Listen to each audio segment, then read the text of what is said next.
আজকে প্রতি শহরে এসেছি ঐতিহ্যবাহী জায়গা।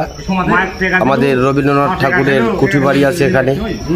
এই জায়গাতে অনেকে পিকনিক খাইতে আসে দূর দূরান্ত থেকে। আমি এসেছি শ্বশুর বাসায়। এই শ্বশুরের বাসায় এসে একটু ভিডিও করতে চাই। এখানকার কিছু জায়গা আছে আমাদের শোনা কথা। আমাদের ছোট নদী চলে আঁকে বাঁকে, বৈশাখ মাসে তার হাঁটু জল থাকে। এই একটা নদী আছে, ওই দেখা যায় তাল গাছ, ওই আমাদের গা, ওই জায়গাতে বাস করে কানা বগিচা। এই একটি জায়গা আছে। আপনারা সবাই এই ভিডিও দেখবেন, ভিডিওটি দেখে ভালোবাসা দিয়ে পাশে থাকবেন। সকলকে বলবো এই জায়গাতে আসার জন্য।